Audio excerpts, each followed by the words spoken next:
Here's verse 9. I know your tribulation and your poverty, but you are rich. And the slander of those who say that they are Jews and are not, but are of the synagogue of Satan. That's verse 9. Okay, a couple things I just wanted to point out. I know your tribulation. That means they're going through hard times. Doesn't get into great detail about what it is, but the church at Smyrna is having a very hard time. And again, at this point in history, the late first century, there's a lot of persecution of Christians going on, so we can expect it was the typical thing. Christianity was being persecuted. It was illegal to be a Christian. The holy books, the Bible, if you had a Bible, it would have been burned. New Testament letters, of course, the New Testament was still taking shape at this time. Of course, this is one of them. Sounds like you're talking about today. What's going on today? Not unlike today in many respects. So we could just expect it was that type of thing. People being arrested, people being put to death, etc. And your poverty. So part of what early Christians suffered was they had their property confiscated. They were made homeless. They were made destitute in an instant because they were Christians. But you are rich. Notice, Jesus says, I know your poverty, but you are rich. Think of St. Francis of Assisi. He was a beggar. He was a beggar, yeah. He had nothing. But, there's a story of the Franciscan martyrs very early on in Francis's lifetime who went to Morocco to preach to Muslims. And the reason why this story is known is because they stopped at an Augustinian monastery where there was a young monk named Anthony. And he was the doorkeeper. And they knocked on the door. And Anthony answered the door, and there was the four of them. And they got to talking, and they said that they were on their way to Morocco. They came from Italy, they're going through Spain to cross the Straits of Gibraltar into Morocco. And they were just joyful. And Anthony remarked on how happy they were. And he said, how could you be so happy? They said, because we have everything, And he said, but look at you, you have nothing. And he said, look at yourselves. And they said, well, I can't look at myself, so let's look at each other. And one of them said, what do you see when you look at me? To the other. And he said, I see a poor beggar, but the richest poor beggar I've ever seen. And they laughed, right? Of course, the joy is they're rich because they have everything in Christ, okay? I remember in my conversion, this is tangentially related, but in my conversion, I remember realizing that everything around me was transitory, right? Everything that I could see was at some point going to cease to be, right? Even these plastic chairs, which they say, they'll last forever. Well, they don't. They'll degrade eventually. Plastic dries out, it cracks, it crumbles, but it takes, I heard that a milk jug takes about 1,000 years to completely, disintegrate. So even things that seem the most permanent really are not. So then I thought to myself, what is real? What could we call real when anything you can touch, see around you is eventually not going to be, not going to exist? What is real? And I realized for anything to be real, it would have to be something that not only will never cease to exist, but will always have existed. And there is nothing in the material universe that fits that description. It's all transitory. So for anything to have true existence, absolute existence, it has to be infinite and eternal, right? So we could possess all kinds of things, all kinds of material things, money, clothes, even, those semi-material things in the sense of like friendships and things like that, right? There's something more than just material there, but even those things, Don't go away. they all go away. My grandmother says to me, she's 98 years old, it was Christmas Day, we were all getting together, she arrived at my cousin's house where we were, and as she's coming in, she's greeting everybody, I take her arm, she's a little unsteady, and I take her arm, everybody's hugging and kissing her, I'm bringing her over to a place at the table to sit down, and she's just putting her coat on the back of the chair, and the first thing she says to me is, I don't know what I'm still living for. All my friends are dead, she says, Yeah. right? Well, think about it. That's what we're talking about. That's right. All my friends are dead, she said, right? What is it that we have in this world that will be there forever? Love. So when you talk about people who are rich, people who are wealthy, everything they have All is goes away. transitory. Now, much of it is going to outlive them, so it's not like they have to worry about that no longer existing. But ultimately, what do we call riches in our lives? And what could be more valuable, priceless? What could be more of a treasure than possessing, not externally like this phone and these books are external possessions of mine? What could be more precious than possessing something internally, and that something that we're possessing internally being infinite, eternal, perfect, absolute? That is a treasure, as Jesus says, doesn't rust, and the worms don't eat it. The moths don't eat it. Right? That is a true possession, because it's something that doesn't, fall through your hands like sand or whatever, right? Yep. So when Jesus says, this is what we're talking about. When Jesus tells John to write this down, he says, I know your poverty, but you're rich. They may not possess transitory things, but they possess what's eternal. Right? As who was it? I don't think it was Dietrich Bonhoeffer, but it was a Protestant, I think it was a Protestant missionary, maybe in Latin America, and he was being warned about, they're going to kill you over there or something, and he said, he is a fool who would not give up what he can't keep to gain what he can't lose. If you would not give up your life to gain eternal happiness, perfect happiness, happiness that we can't even imagine in heaven, if you wouldn't give up something that you're going to lose eventually anyway, can that be called, anything but foolishness? They don't teach that today, though. Nobody knows. Well, We're listening to you say that. We're adults, and we've already, at young age, had all of our Right. catechesis that was poor at that time, Yeah. and it's even poorer now. Oh, Yeah, it's hopefully non-existent for many. hopefully things are turning around. I mean, I think that the low point was, 60s, 70s, 80s. There were little glimmers of I'm a hope. product of the 80s. Things. Thank God for my parents Yeah. forcing me. Yeah. My catechesis was pretty good. Mine was in the 50s. Well, mine was okay too, but I That was have to right tell you, before the downslide, the 50s. I didn't- Mine was all the 60s, the whole Baltimore section. Yeah, see that So- when That's when Satan really took charge of Yeah. this I planet. mentioned I to- didn't fare well with my own Yeah. kids, so, Yeah. and that rolls downhill. I mean, Exactly. just, I remember mentioning, it might be 10 years ago or so, to some friends of mine who are now in their 60s. And I remember saying, this was after 9/11. I remember saying, really, I have to raise my kids to be ready to be martyrs.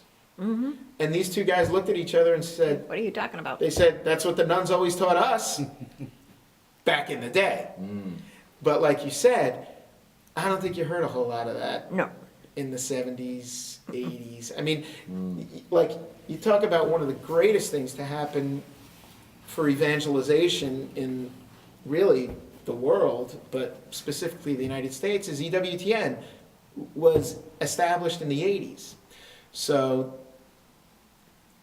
I clicked past it so many times. Sure. Yeah. Uh-huh. And it wasn't until Right. I quit my job and all this happened, I started watching that Yeah. exclusively. Where Yep. I don't watch anything else now. Well- Because if I do happen to put something on, Yeah. I find it repulsive. Yeah. Because Well, it's you know, Yeah.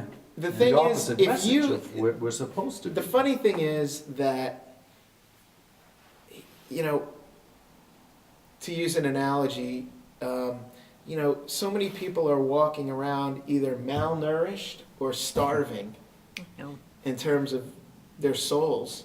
Yeah. And they don't know it. Yeah, they don't know. Right? They don't even know it, that there's a banquet there that they're invited to, and they don't even know it. And so when the lights finally go on and then you stumble across EWTN, you think, this is what my Eternal body Word needed Television all this Network. time. Wow. Yeah, this is what I needed all this time, and I didn't know it. And the sad part of that is, in my case, and I'm not the only parent because that has this issue. There is a group of us that are probably didn't get the best catechesis as youngsters. So as we matured and became adults and got married, we didn't pass it on well. So what we realize now is your children are starving, and there is really no way to go back and redo Yeah. what you didn't do. So what you try to do Right. is, what I try to do, and I'm Yeah. sure there are others too, and maybe some don't, is just try to put them in the hands of the Blessed Mother, because at this Exactly. point in time, Yeah. you're not going Right. to go back Yeah, and do it. that's what, who have busy lives, who have other priorities, they've gone Right. down a different path. But first of all, never despair. No, Never despair. absolutely not. Second of all, pray for them. Every day. Here's another thing that you used to hear that you don't hear anymore. Fast For them, yep. Offer up sacrifices. Yep. Do an hour at the adoration Exactly. chapel on your knees for Yeah. them, et cetera, et cetera. There are all these kinds of things. And, you know, put a Catholic radio bumper sticker on your car or an EWTN, Yeah, you know what I mean? yeah. Put, you know, Yeah. show them that, you know, There's there something are like this around alternatives. in public. Show them Where that there it is. are alternatives. My you know? granddaughter asked for one of these. How many times has she been in church? Very few times. Yeah. She said, "Can I have a medal like that?" Well, I couldn't run fast enough to Exactly. get her one. Exactly. The Exactly. Immaculate Take it right Conception. here, have mine, I'll get another one for myself, right? And another She problem- never takes it off. Yeah. I had it blessed, and she never takes it off. Start from there. It's- Getting back to It's catechesis, terrifying. I remember volunteering to teach catechism in the early 1970s, and they gave us this book that was just totally ridiculous. Yeah. It was all just like, let's hold hands and feel good Kumbaya. about ourselves and kumbaya. Really, Yeah. I no remember, like, they substance. had like 5 chapters on Caesar Chavez and how he, Oh. like, hey, that's what we gotta use. Sorry, you know. I mean, I was a young. What am I gonna Sure, say? sure, right. Yeah. But, and you know, it ties into, this is tangentially, I think, associated with this, but I see a lot on the internet, people coming out in support of Father Carapi. They love Father Carapi. Bring him back, he's innocent, and blah, blah, blah. I don't know if he's innocent or not, or what he did. But obviously, the videos and the teachings, the instructions that he had on TV were really good. Yeah, And absolutely They good. harken back to that time, and that's what people are Right. hungering for. Right. You know, I mean, forget about what he did after that. I don't know what he did or what the murkiness of all that was, but Yeah. his teachings were just, and his videos were great. Yep. You know, and that's what Right. people are hungering for, I Right. think, you know? Right. You're absolutely right. And what I found is that if there's an assumption that people today don't want to hear it, and I understand where that's coming from. Believe me, nobody. It's hard to find anybody who's willing to listen. However, I think it's highly overstated, and I think it's not hard to find people who want to hear it or who have questions. And usually what I find out is initially it takes the form of where they're challenging you. They're saying, oh yeah, well what about this? And oh yeah, well what about that? And if you're up to the challenge, and if you don't turn it into a fight, if you don't get defensive, they want to hear the answers, you know? Just give them the answers that they're saying, you know. It kind of, the underlying dynamic is they're kind of rejecting the church to some extent, or Christianity to some extent, and basically what they're giving you is their reasons for rejecting it. So in a sense, they don't want to hear an answer. Exactly. They're just telling you, here's why I reject the church, because of this, that, and the other thing. But, however, even at that, there's a way to respond to it. There's usually a way to respond to it that they're willing to listen. And what I have found is more often than not, you can at least sort of soften them a little, if not, really sort of turn them around. Of course, nothing happens on the spot, but really if you're willing to, put up with someone complaining and complaining and complaining to you about the thing you hold most dear, if you can hang in there and then really the whole time reminding yourself that I'm here to serve him, I'm here to serve her, I'm not here to defend the church in the sense that I have to put this guy in his place. Mm-hmm. You're thinking, this guy's coming at me with questions. This guy's following some ideas that have problems. So he's kind of being led astray. Maybe I can give him something that'll recalibrate him back on track. Don't be impatient, don't. We all want to believe that we can say, some brilliant, beautiful, holy thing. The magic words. And they're going to look at us and their eyes are going to open wide and they're going to fall on, and they're saying, oh, thank you. Yeah, that doesn't happen. Not, Open my lips. Right. Yeah, exactly. Which is great, but be patient with it. I always use the example of this friend of mine who's now Catholic. He and I used to argue back and forth about religion for 10 years? Maybe more than 10 years? So whenever I tell people, if someone's engaging you in a dialogue, in an adversarial way, right? I say, give it about 10 years. Yeah, that's right. That's difficult when tomorrow is never promised. Right. People have a hard. Too late in 10 years. People have a hard time giving it 10 minutes. Yeah. And really, you have to realize, Dr. Ray Garendi, who's on Catholic radio, when people call in and say, I'm having this problem with my child. Oh, he's fantastic. And then one of his typical responses is, well, how old is your child? Yeah. And they'll say 6. And he'll say, well, it took him 6 years to get this way. It might take you 6 years to fix it. So you got to hang in there. You got to be patient. You got to stick to the program. So if we're all dialoguing with people about religion who are 40, 50, 60, 70 years old, it took them a long time to get that way. You got to be patient. You got to be patient, All right. And you also have to say to yourself, it took them a long time to get that way, and you're probably, but God knows what he's doing. God knows what he's doing. So- God wants this person more Right. than you do. Right. And God's better at it than you are, than I am. So if you, the idea, whenever I try to always, whenever I'm in a situation where the topic of religion or the church or morality even is coming up, I always try to throw up that prayer, dear God, this is a time where you need to show me what to say, and please don't let me obstruct your work. Don't let me get in the way. Don't let me blow this up. It's like, okay, Make sure Jesus, those you're words on. Don't let me get in your way. It's true. But you have to be that instrument. You have to be that channel. All right, so we're looking at the last paragraph of the commentary for that verse that we just read.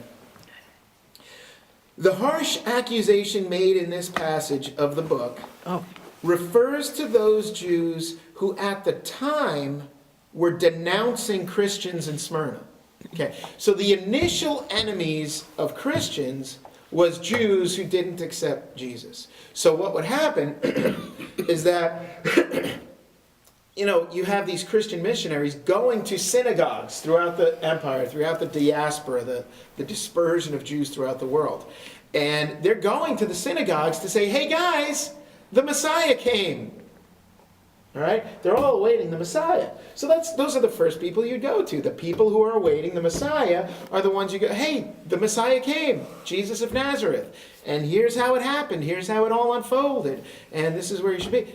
Some people accepted it. Some people didn't. So the people who didn't were saying, get them out of the synagogue, right? And then they're preaching in the marketplaces. And then they're snagging more Jewish converts.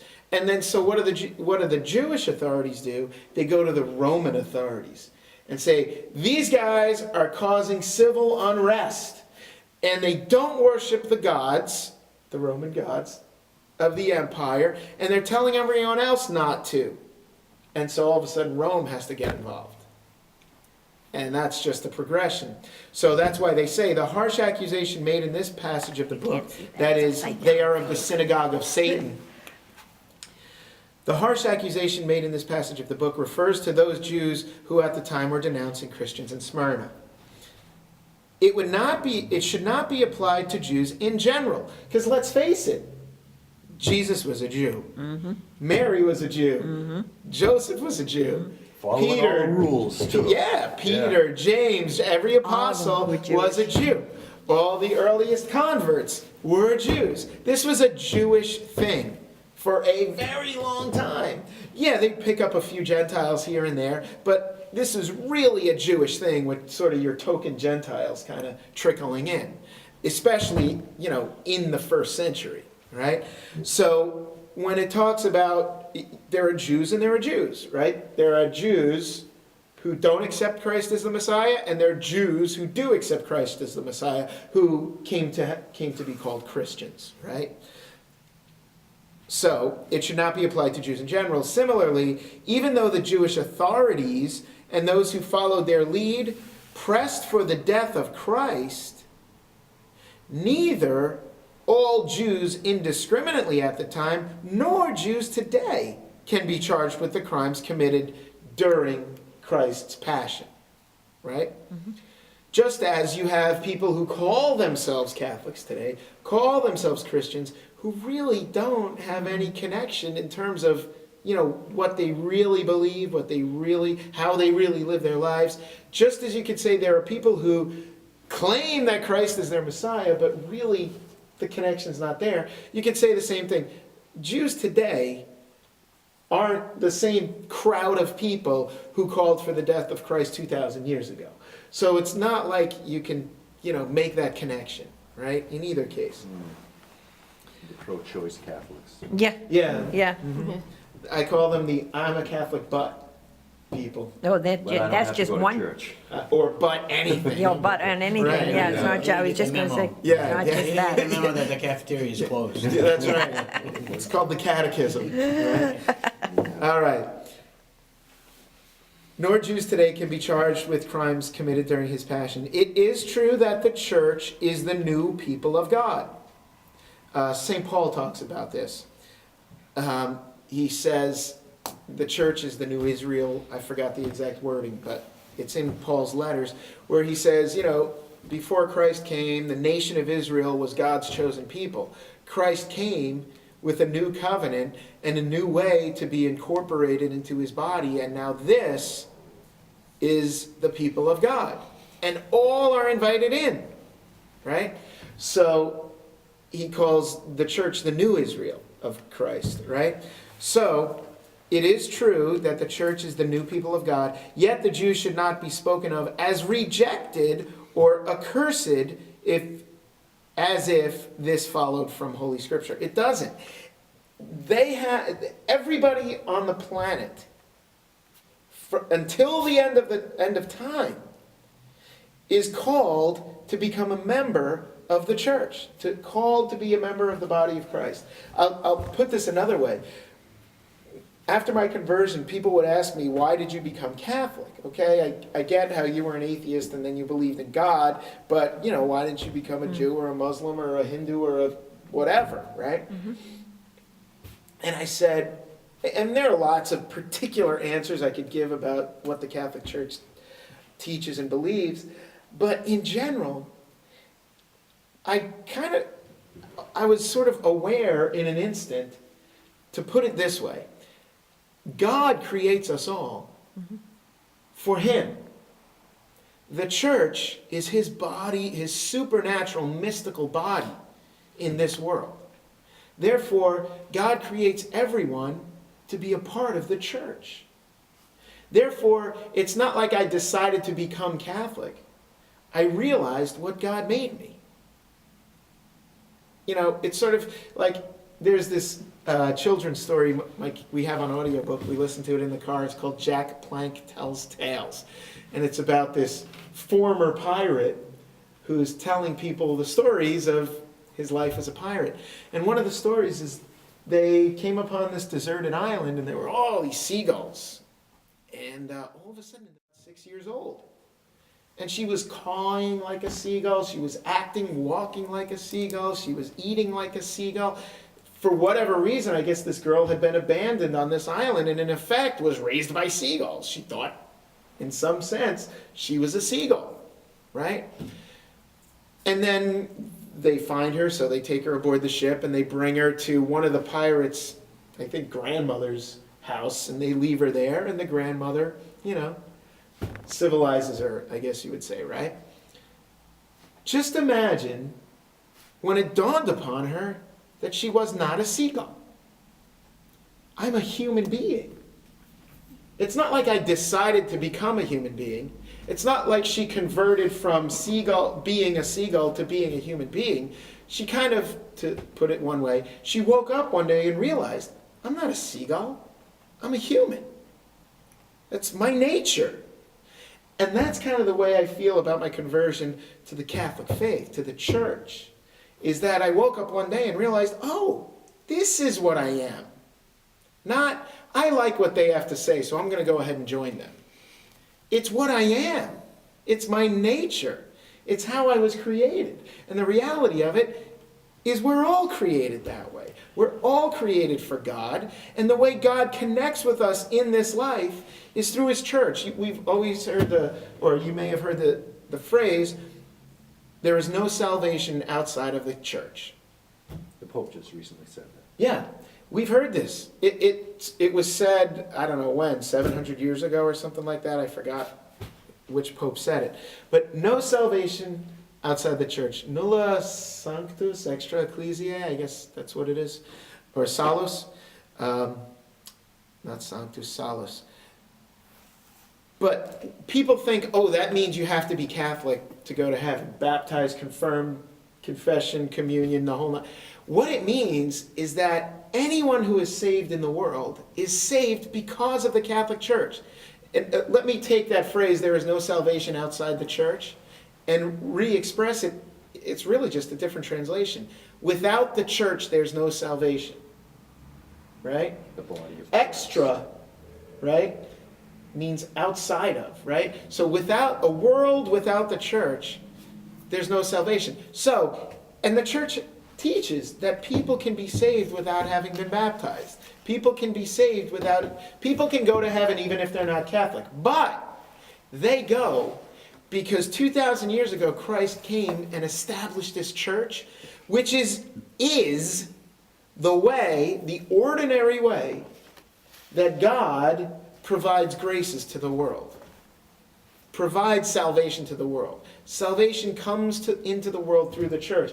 And sometimes it's in invisible ways. The ordinary ways are, you become a Catholic, right? You go through the program to become, whether you're a baby and you're baptized as a baby, or you come in as an adult, as I did. That's the ordinary way to become a Catholic. That's the ordinary way that God saves people, right? But God can also act in extraordinary ways, which means outside of the ordinary ways to save people, but it's all through, the graces come into the world through the mystical body of Christ, which is the church, into the world. So, when you think about that, what it means is that we are all made for the Catholic Church, for God.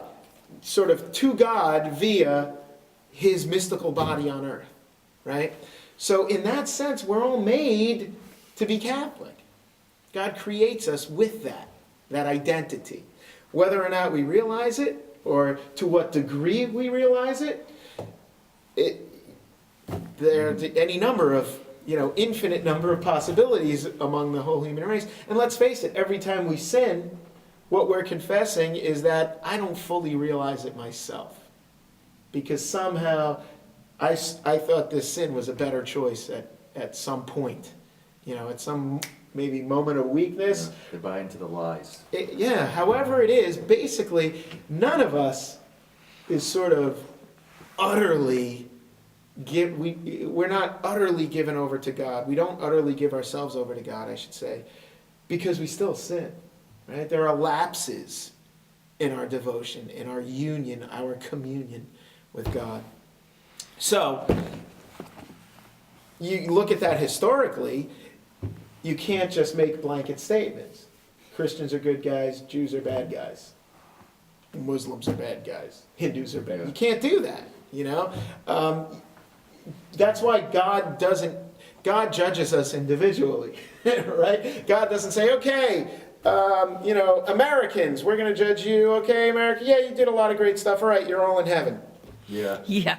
And a huge problem that the world has been fooled is people keep pounding into everyone's brain that salvation's not necessary because there's no hell. Sure. Right. Exactly. Yeah, that's sort Exactly. of, yep, people think that And there's a that's a loophole. terrifying thought. Right. Well, there was right. just, Well, I belong to website, actually for Divine Mercy. Yeah.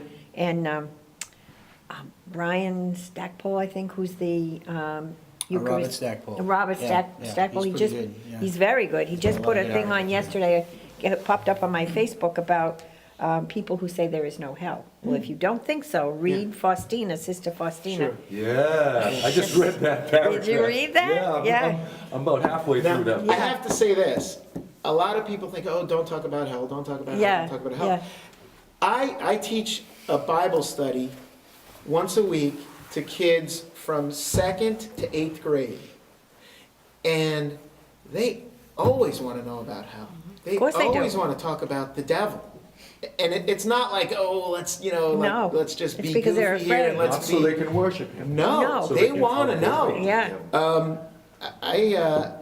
I found that more often than not, they really want to know what is all this about hell. And it's hard because you don't Well, you don't want want to get them too graphic. Right. But you want to let them know that, there is sin and there's a destination, for, what do you want to say, the intransigent sinner, Basically what you want to teach is our actions have consequences, and they even have eternal consequences. And if you can even teach your kids that without getting into all of the, there are reactions for every action. There are Yeah. natural Yeah. consequences for Yeah. your behavior. Exactly. And then you could, I Right. mean. And it also helps, I think, to express it in terms of the negative. Like, what hell is, you don't have to get into what they call positively what hell is. You could get into negatively what hell is, saying what hell is not. Right. Right. You could say, well, let me describe heaven to you. And if you don't live your life a certain way, and if you don't have the right communion with God, you can't go there. And that's what hell is. Right. Okay? You don't really have to get into too many of the details. No. Now, depending on how they react, you might take that a little further, but one technique is emphasizing that the good life leads to heaven, right? The life lived in communion with Christ, being Christ on earth, being another Christ on earth, leads to heaven.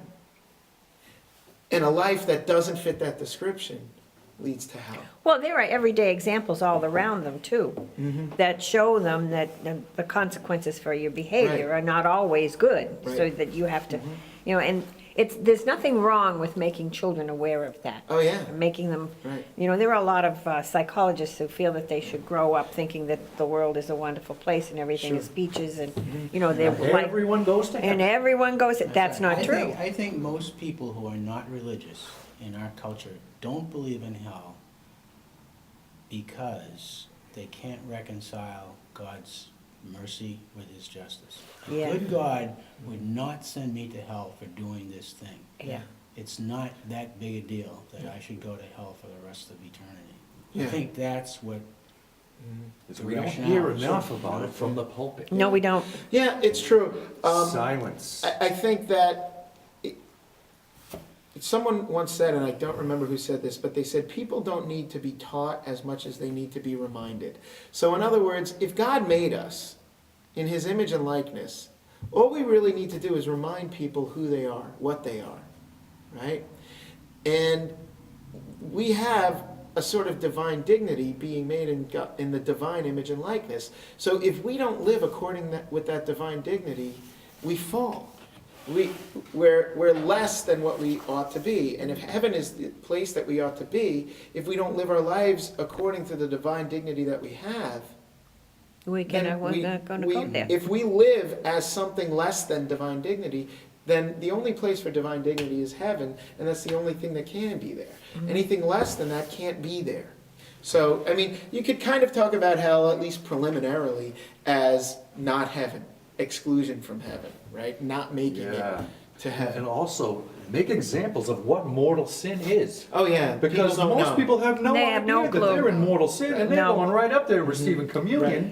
Right. Oh, They call that sacrilege. They don't know. Which is They don't know. eternally But they don't even punishable. know that they're doing Right. that. And yet they need to hear it from Right. the pulpit. They don't. And they're not. Yeah, well, as I like to breaking say my many mind. times, I think the tide is turning.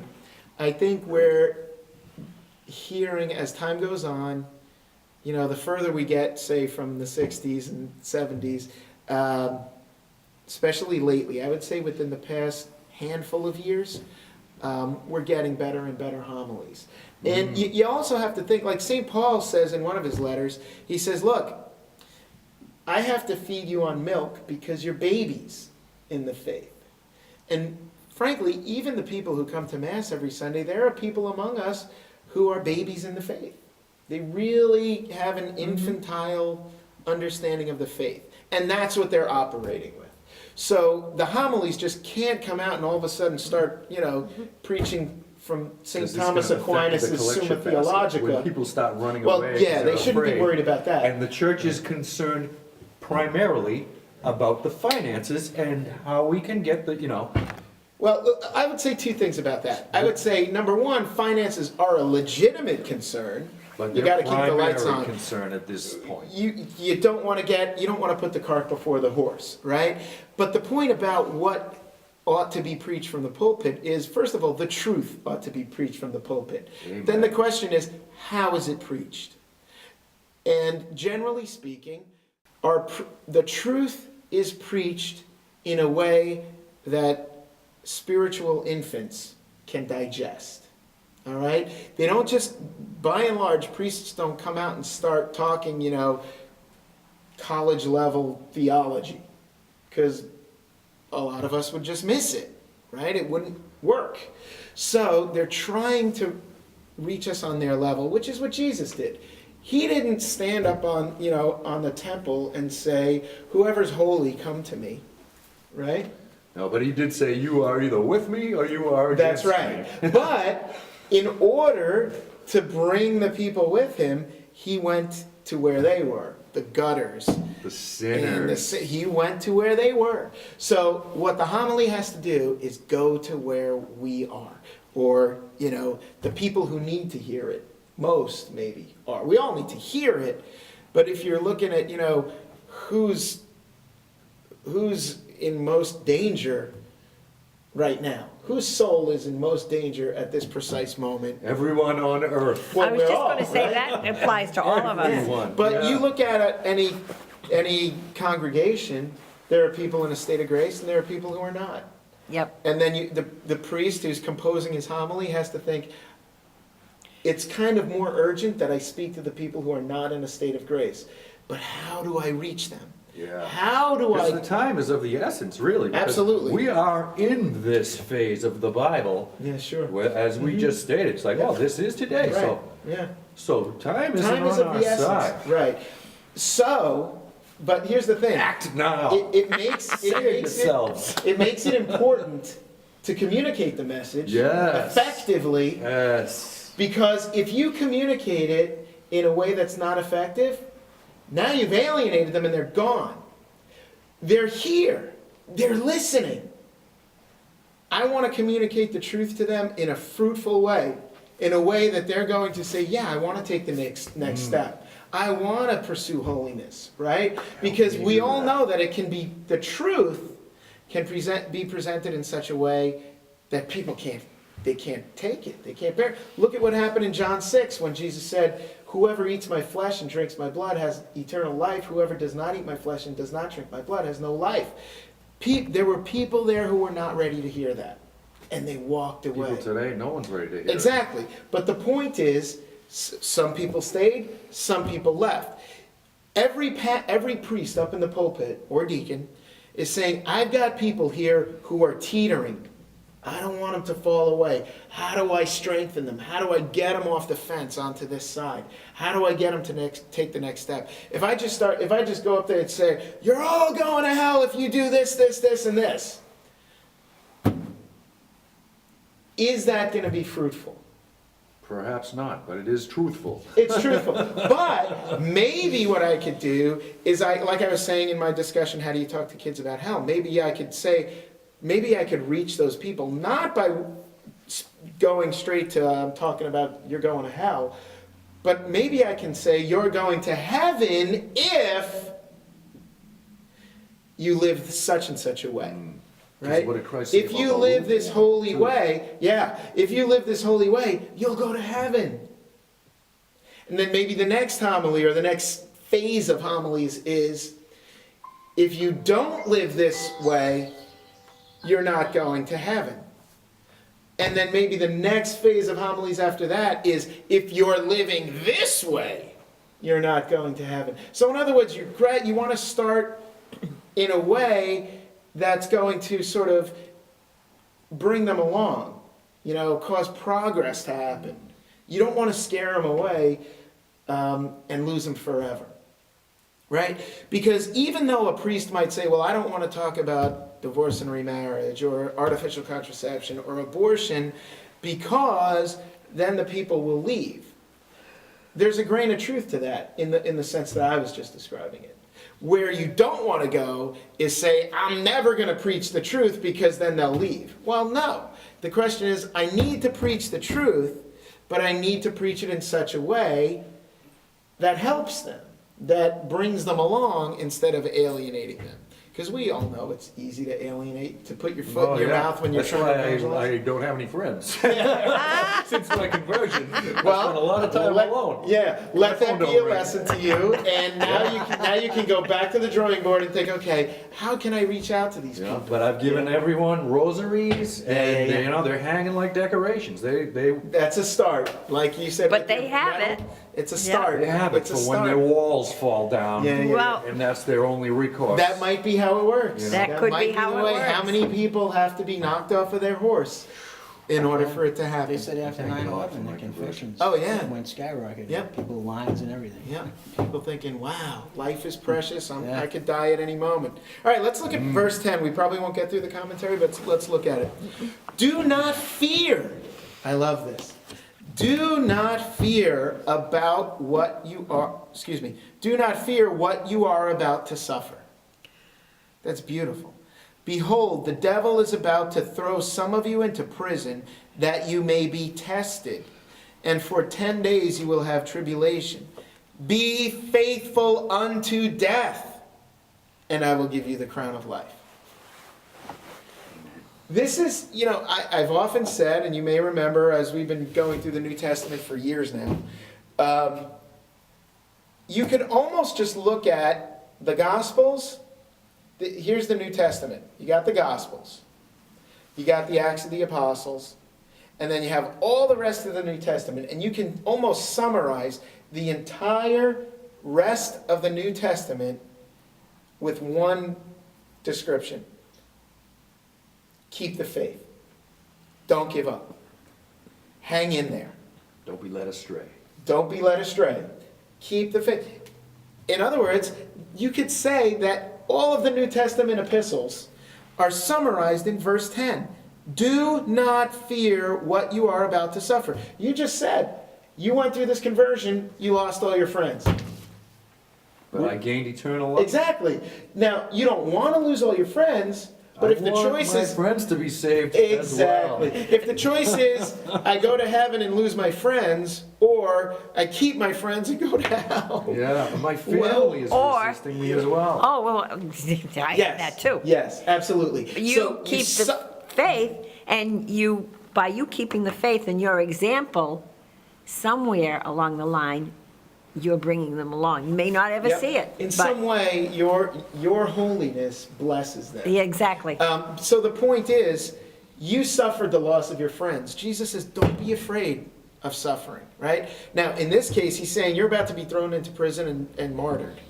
Don't be afraid. Keep the faith. Things are going to get a lot better. Right. And in fact, they're going to get so much better, you can't even imagine how much better they're going to get. St. Paul says, we're going to look at the sufferings of this life as nothing. Nothing. Inconsequential compared to the glories of heaven. And St. Paul did a lot of suffering, you know? He who tries to save his life will We'll lose it. Exactly. But he who loses his life Yes. will gain. All right, let's try to get through this commentary for 10. That'd be great. We got about 10 minutes, so let's see if we can do it. The church of Smyrna receives no words of reproach from our Lord, only encouragement. God has foreseen the situation it finds itself in, and things will get even worse for a while, 10 days, which is compared to, if you look in the book of Daniel, that phrase 10 days is there. Numbers are very slippery when used in the Bible. They're often used just symbolically. So maybe 10 days just means, maybe it means 10 days. Could certainly be a literal 10 days, but maybe it means a little while. You know, more than a few, but not forever, right? He therefore exhorts them to stay true to the very end. And by the way, even if you're not persecuted for your faith, thrown in prison, martyred, whatever, the advice is the same. Stay true to the end. Keep the faith. Moment to moment, day to day, no matter what. Even to death, so as to win the crown of victory. The simile of the crown comes from athletic contests of the time in which the victors received a crown of laurels or a floral wreath, a symbol of enduring glory, but in fact something very perishable. Right? This passage, in fact, I don't know if I watched an old EWTN episode of The Journey Home with this woman who was from,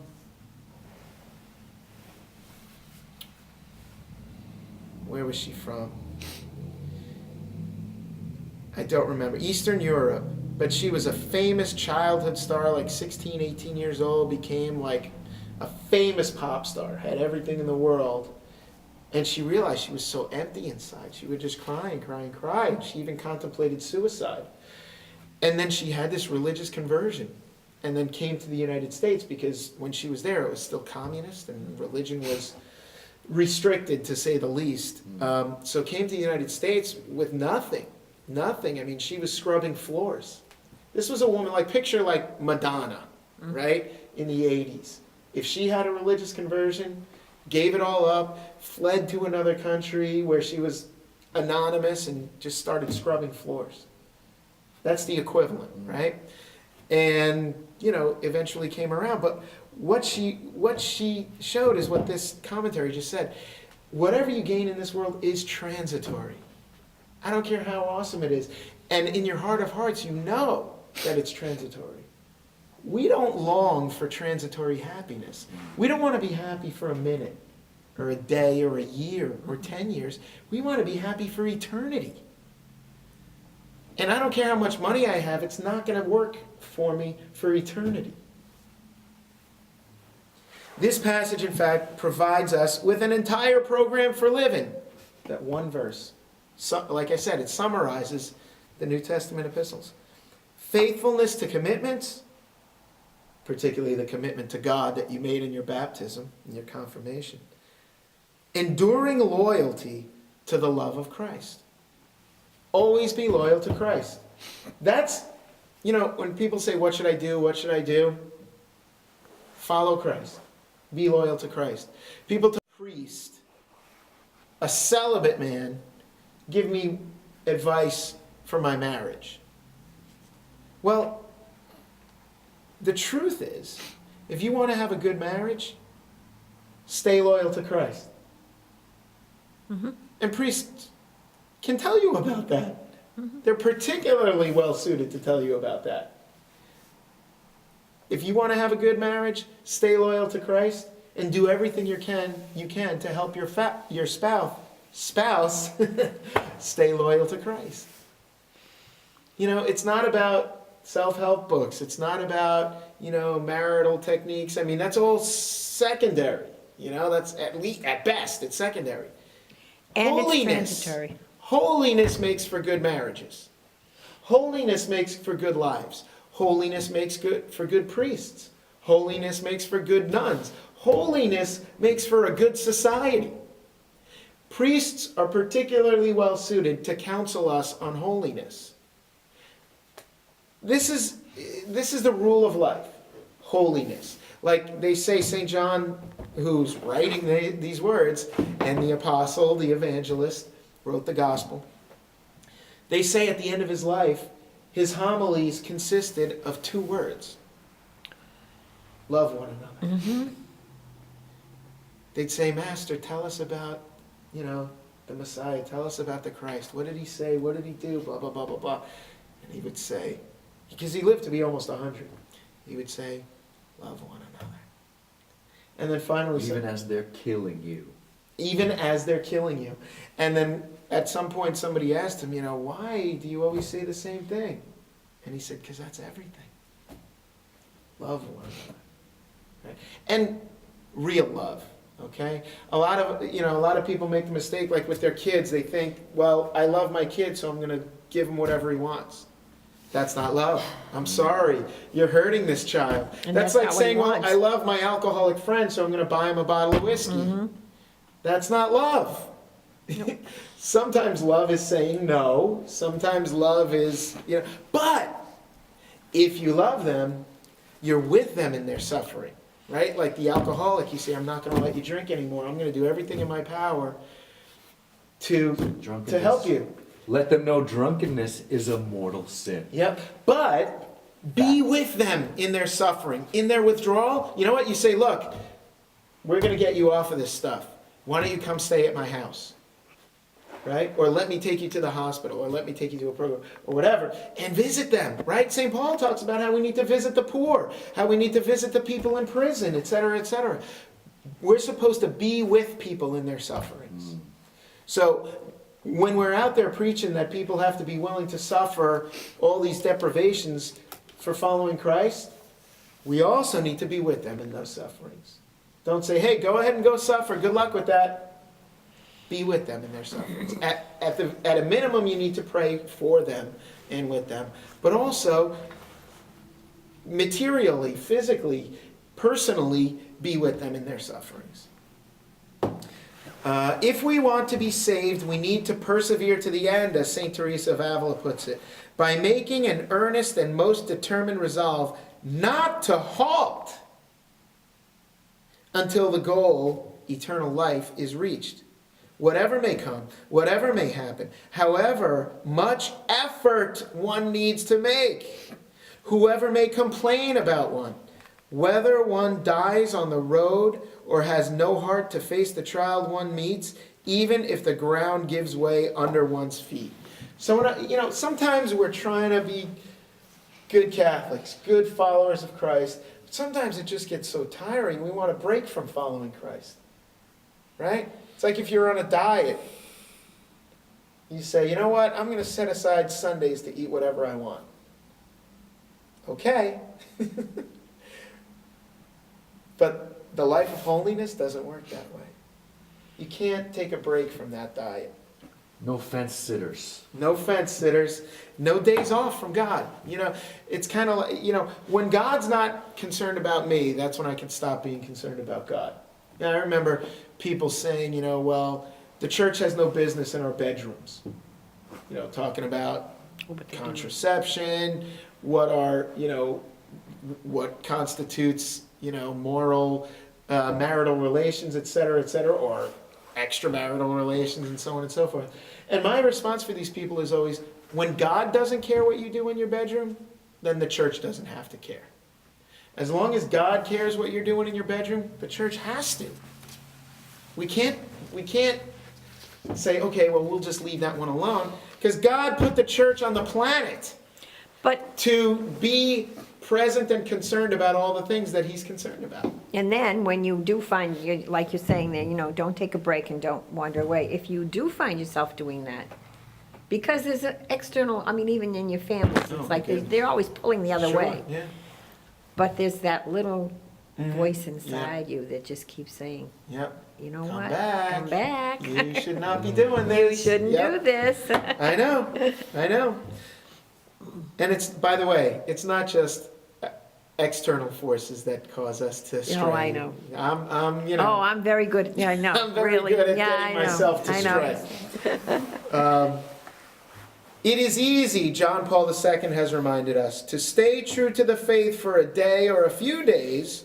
The difficult thing, the important thing, is to do so right through life.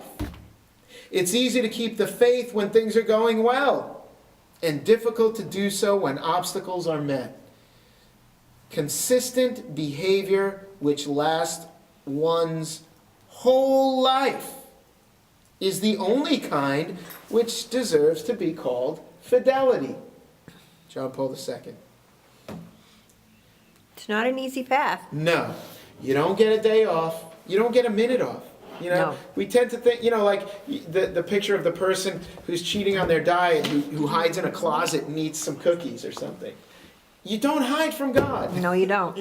You might fool your friends. All things will be brought to light. Yes. All things. You can fool your friends, you can fool your parents, you can fool your spouse, you can fool your kids, you can fool your colleagues, you can fool everyone around you. But you can't fool God.